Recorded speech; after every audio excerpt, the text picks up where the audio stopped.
Welcome, everybody, to the Notorious OTB, brought to you by the Sports Gambling Podcast Network. And, folks, as always, it's all good, baby. It was all a dream. Read Blood Horse Magazine. Cuban B. And I'm your host, Chase Sessoms, the Wolf of Oaklawn. I'd rather be trapped than lazy. Don't care what they say, I'ma do what pays me. It happens every year about this time. Weaklings act like they lost their mind. Alphas reclaim the neighborhood. Rob the sheep and all the wolves get good. Oh! Yes. Welcome to the show. This is typically where I say joining me as always, the sniper, Mr. Barry Spears. He couldn't make it this morning, had a little family emergency he had to take care of. He's actually going to be gone most of Breeders' Cup week, so we're going to do a lot of cool things, like have my current guest, the person, I get confused as to which way these are, but on screen to the right of me, our pedigree expert, Miss Jessica Tugwell Singleton. Can I make my phone call? Do I have rights? Can I make my phone call? Who you gonna call? Huh? Who you gonna call? Yo, mama. That's right. It's fitting because she's our pedigree expert. Jessica, how are you doing? I'm doing well, Chase. How are you? I'm doing great. I'm so happy to have you here. If for no other reason, well, for plenty of reasons, but if for no other reason, the fact that Barry's gone and I need that like security blanket of another person talking to me. No one wants to see me ramble for roughly 10 minutes. How's your Breeders' Cup week going so far? Just started, but been good. I've only looked at Friday because I wanted to make sure that I was had at least a working knowledge of what was going on here for this show. But basically been working on that, been getting ready for the November sales, because Breeders' Cup week to me means that the breeding stock sales are on the horizon.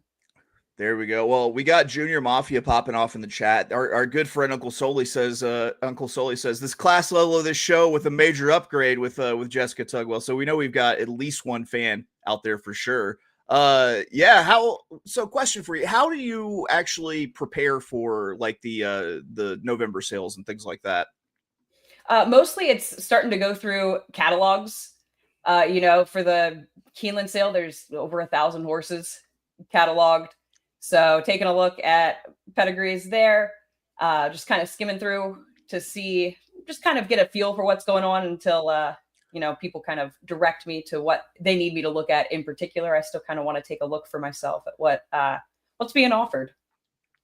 It's something that you can really just dig into with these pedigrees. It's one of the reasons I love DRF formulators so quick. I get so excited when I find like a baller half sib for a horse or anything like that. Mm-hmm. So I'm glad we have your expertise though, because I do not have it when it comes to pedigree. But guys, it's Monday. It's the Monday before the Breeders' Cup. And on the Monday of any big racing week, we invite our resident pedigree expert here at the Notorious OTB. So Jessica Tugwell, and I got to say, it's Singleton. Congratulations on the wedding. Thank you.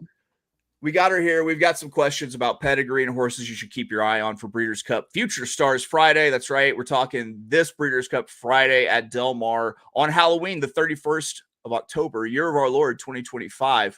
And my first question for Jessica, I'm teasing something for later and managed to say the wrong name. My first question for Jessica is, there are always some hot sires that kind of develop every single year. Are there, give me like 3 sires that I should be keeping an eye on for BC weekend and BC Friday specifically? Well, not this time is, one of the leading sires in the country is the second leading sire in the country right now, only behind Into Mischief. And he has 7 horses pre-entered on the Breeders' Cup Friday card, which, according to my math, is the most of any stallion. So that's definitely one to look for. He has been having a stellar year. He was already a leading sire, but this has kind of been like a breakout year for him. He's had an insane Keeneland meet this year and plenty of other stars. So I think that your number one to look out for is probably Not This Time. And not this time. What line does Not That This Time come out of? So he's a son of Giant's Causeway, which is ultimately the Stormcat sire line, which is, a couple generations, the same sire line as Into Mischief, who is your perennial leading sire at this point, but kind of not super highly represented in this year's Breeders' Cup. He's got Ned Toffee and he has who's the other Spendthrift filly? Tommy Joe, Tommy as Joe. direct descendants, and then he has a couple of sons with offspring on the card. Maximus Mischief has one, and I think authentic, not audible. Authentic has one or two. But so you always got to look out for Into Mischief. But this year kind of seems like it's not this time's year to kind of try and make a bid for that top spot. Carry the mantle for his papa in this one. All right, who else? Where some of the other ones you're looking at? Wuton Bassett, who's a stallion that viewers might not be quite as familiar with, since he stands in stood. He actually passed away earlier this year. But one of the leading sires in Europe stood for 200,000 pounds last year, 150,000 in 2023. So he's been a really great stallion over there, and has four of them, I believe. Yeah, 4 pre-entries in the Breeders' Cup this year on the turf races. Yeah. I'm so weak with my European pedigree lines that, like, I know the name Wooten Bassett. I feel like I see the name fairly regularly in big price races, but that's Wooten Bassett. Who else do you have? And then as another one who's not necessarily like a top stallion or anything, but a stallion that has an entry in the, oh my goodness, who's she in? She the Juvenile Fillies? I wrote it down. By the way, while Jessica's looking that up, I just want to point out that she's doing the Lord's work here, because I got in from Wyoming last night. I still have not had a chance to dig through the pre-entry, so I appreciate you looking up the races for me. Yeah, absolutely. No, the Juvenile Turf Sprint. Lenny Liu, who is 4 for 5 lifetime, is by first crop stallion in Leinster, who I was surprised to see with a quality horse like this. Not shocked, but he's a stallion who stands for $2,500 in Florida. This is his first crop. So it was kind of surprising to see that, this guy's got it. And he was a turf sprinter, won the Troy, won the Shakertown, third in the Breeders' Cup turf sprint back in the day. And he's been off to a decent little start at stud. He only has 19 starters. Only 5 of them have won so far. But in addition to Lenny Liu, he has 2 black type place runners from those first 19. So a stallion to kind of keep your eye on. There have been some really good stallions to start their careers in Florida, horses like Gervin and Bucaro. So I thought Leinster was worth giving a little shout out here. I'll tell you what, I got to meet my friend Gervin at Airdrie Stud back in May, because he was a horse that when he won the Haskell, he actually cashed a huge pick 4 for me. So I've got much love for Gervin and Gervin babies. Shout out to Josh Rodriguez, who gives me shit every time I talk about Gervin babies. So you mentioned 3 sires. What's interesting to me is there were some names that I expected to kind of pop up in that didn't show, and I'm interested to get your take on that, because it seemed like Vekoma babies were winning everything that hasn't been nailed down in their 2-year-old year. Does really have much here, or is he just like a bulk deal where he's going to win his horses are going to win a bunch of races, but then it might not necessarily be the top ones? He's got one in the Juvie turf. Who is that? He has Bottas in the juvenile turf, winner of the Pilgrim this year. Yeah. So he's 2 for 2. He's actually, that one's a half to y'all might remember the stakes winner Parenting, who I think is a Baffert horse out west, but that one's a half to Parenting, who's looked, done nothing wrong, 2 for 2 so far, won the Pilgrim by a head last time out. But that's the only one that Vekoma has. But I do think you kind of are onto something with, I think Vekoma has yet to get that like one big horse, but he has so many good horses and they win just about everything. So I think it's just a matter of time before he gets that breakout superstar quality horse. And I mean, that's not to say that he doesn't have, really good runners, but I think it really is kind of more of a quantity thing. Not that it's not a quality thing, but there's a lot of them. For sure. I want to say Authentic was the other name that I remember hearing most of the time, which you kind of touched on that name a little bit. Do we know if Authentic has anybody going? Yeah, he has one in the juvenile fillies. Who does he have in there? He is the sire of Iron Orchard, the Frazette winner last time out. So horses who have had just solid first crops, they're winning races, but not necessarily the big ones. That's a good that's a good tidbit. I feel like a good tidbit, as and especially going forward. What I love so much about having you on, we talk about these horses and we talk about like who has a chance to like mature into something better and everything like that. So the next question for you, I always love digging through formulator, going through going through bloodlines to try to find winning half sibs. Do you have any horses that have just like notable half siblings who are a real championship pedigree that might be making a start on Friday? Yeah, there's quite a few, and I'm going to start with the ones that are US linked here. I've got 3 of them for you that are pretty noteworthy. We've got 2 half siblings, or a half sibling and a full sibling to grade 1 winners. Here's Johnny, is a full brother to grade 1 winner World Beater. And then Infinite Sky, who is in the juvenile fillies, I believe. Or is she in the turf? She's in the turf because she's a half to Wet Paint, the grade 1 winner. Let me double check that is the race she's in. Yeah, the turf. And then Time to Dream is a half to Red Carpet Ready. And Time to Dream, don't remember which race she is in. I think it's she. Also in the juvenile fillies turf. Was last seen finishing 3rd in the Jessamine. And she's one of the not this times on the card. Nice. Anybody else with a big half sibling that we should be aware of? Yeah, when you're looking at kind of the European pedigrees, that's when you're getting quite a few with some hefty shoes to fill. In the juvenile turf, you have Gstad, who is a half to the multiple grade 1 winning 2-year-old Van Dijk. And then you also is that same race? Let me double check. I gotta flip through. I do everything on paper, which no worries at all.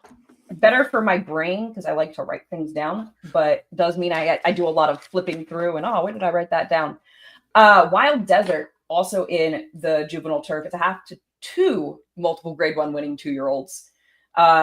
His Damn Winter's Moon also produced Shadow of Light and Earthlight, who are both 2-time grade 1 winners at 2.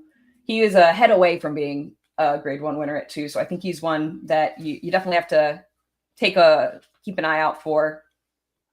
Nice. Well, with the Breeders' Cup weekend, especially Breeders' Cup Friday, the knowing more information about these horses that are shipping in from Europe can sometimes be the difference between like a life-changing score and bupkis. And so what I want, because I need people to demystify some of these European horses for me. Do you have like let's say 3 European horses that might have kind of sneaky under the radar pedigree? You've mentioned a few, but I'm wondering if there are any sneaky ones in there we should be aware of. Yeah, the 2 I mentioned aren't really sneaky, but they're definitely up there. And one that's a little more sneaky would be Beautify, who's a Wooten Bassett out of the mare Words. And she's going to be stretching out to a mile for the first time, which is always, a bit of a question mark. She was 2nd in a 7 furlong race, but she's a half sister to a stakes winner named Library, who won stake at 10 furlongs. So if you're kind of looking at Beautify and kind of like, I don't know, it's a Coolmore homebred, so there's a lot of pedigree there, but is she going to get the distance? I think that she's one that you can safely assume will stretch out to the mile without too much trouble. Nice. I like the stretch out. So just a general question about the Euro pedigrees. Are you having to go to completely different resources to find that stuff? Yes. Yeah, that's do a lot of different sites in my Google searches and things in my repertoire. But yeah, the European horses, do require me to kind of look at some different sources. Usually I just go to Blood Horse Stallion Register. Right. Yeah, I don't know what it is with these Euro horses. I combined with like how the tracks that they run on, that no one owns a stopwatch apparently east of the in the Eastern Hemisphere. So I do enjoy having folks like you on to help kind of shed some light on it. And real quick, speaking of future shows and Future Stars Friday, or just BC weekend and Euro horses, Malcolm Bamford's going to be joining us tomorrow to give us his all the way from Newcastle to give his Euro horse picks that I focus on. I need a team of people, Jessica, to demystify European shippers for me. All right. Well, that was all my questions. We've managed to hit it. We've given you 3 sires to keep an eye on for Breeders' Cup weekend, horses with notable half siblings. We've talked Euro horses with a sneaky good pedigree. I know I'm going to be looking for Wooten Bassett horses now and forevermore. Now that you've told me it's a good bloodline. That's it really interesting me. I'm going to go back to it, but it's really interesting to me that Into Mischief just doesn't have kind of the same juice as it has in previous years. I remember Rig Carruthers telling me it's from like a specific like S-1 or something family line, which I'm not smart enough to remember. Yeah, he's family 23B, tracing to Paladin. Okay. Yeah, which is the same family, like horses like Smart Striker 23B. There's a lot of them. There we go. Well, Jessica, is there anything that you want to shout out before we get out of here? Nothing in particular. If you enjoy pedigree talk like this, you can check out my blog at hawkstonebloodstock.substack.com. If you're in the market to breed or buy a horse, I do pedigree analysis for both of those things. Like I said, I'm working on looking at the November sales now, and this is also the time of year that we're planning for the 2026 breeding season. So if you're looking for take on who to send your mares to, I do in-depth pedigree analysis and stallion suggestion reports for breeders. Well, that's awesome, and she's a gold mine of information. So you are in the market for a horse. Maybe you're heading to auction for the first time. Make sure you check out Jessica's blog, and she's good with all this bloodstock stuff. Way better than I am. I imagine that you have to go through like volumes of like dusty leather-bound books to get this information, even though I'm sure it's all on the internet. Yeah, just like very like Harry Potter kind of books. And that book might actually talk to you or draw what you're doing at that moment. All right, well, folks, that's going to do it for us here at the Notorious OTB. It's going to be a fantastic Breeders' Cup week. Like I mentioned, we got Mal Bamford joining us tomorrow to talk European horses. Special time. We're going to be doing that at 12 Eastern, 11 God's time. And then the rest of the week, I'm spilling here from Talking Horses and from America's Day at the Races fame. We've got Sarah El Badwi joining us Wednesday, Thursday, and Friday. We had to give a heavy hitter because Barry's going to be at the Breeders' Cup itself. So she's going to be giving out plays with a $100 budget for BC Friday. For BC Saturday, we'll have BC Friday and Saturday best bets on our Friday show. So check that out. Jessica, thank you so much for joining.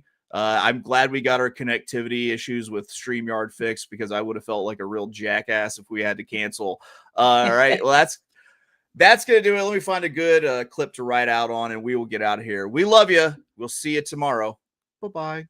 I was steep raised. You